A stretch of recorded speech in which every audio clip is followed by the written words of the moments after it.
My friend shared the book with me on Instagram. It's called Quran Made Simple with Illustrations. She's planning to order it for her son and even gift it to other kids so they can benefit by better understanding the Quran. After seeing her reel, I started noticing more ads and reels about the same book. The book looked really interesting, and the reels made it even more appealing. The illustrations brought the message to life and convinced me to buy it.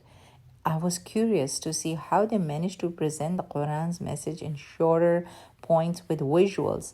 But I also came across a few reels that were disturbing as they gave the impression that the Quran itself is not understandable and that only this book can explain it, which I do not agree with. Still, I ordered a copy from Amazon, even though many private websites are also selling it. The day finally came when the book arrived.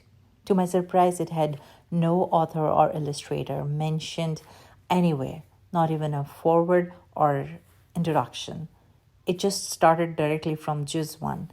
For a book that claims to simplify the Quran with illustrations that felt strange and concerning. Who actually explained the meanings? Who made these illustrations? What's their background or credibility? A book dealing with something as sacred as Quran should be transparent about its sources, but this one leaves all that completely hidden.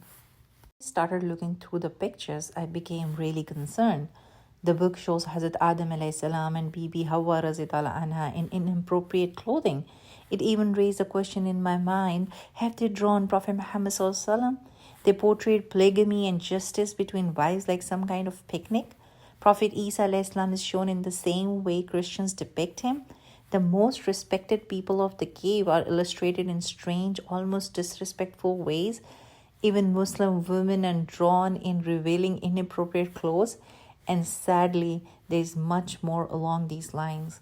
So I decided to take one surah and really dig into it to see what they have actually written and how they have managed to summarize Allah's message in what they claim is an easy way.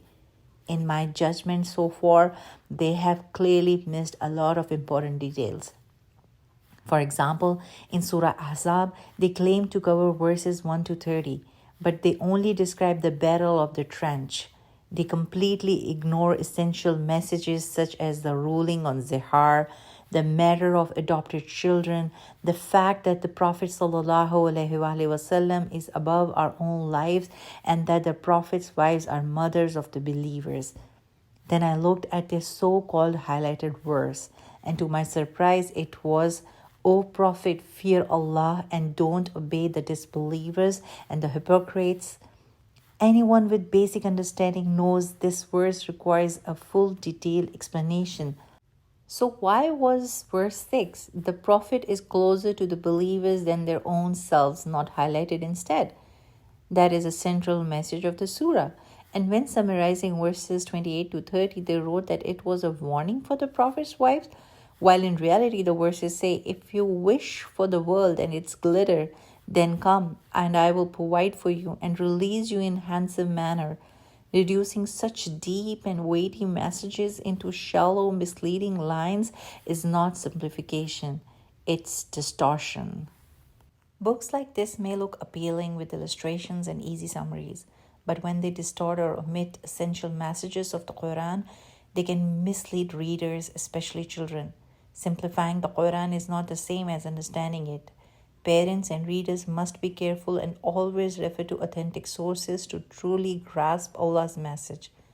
Please don't buy this book.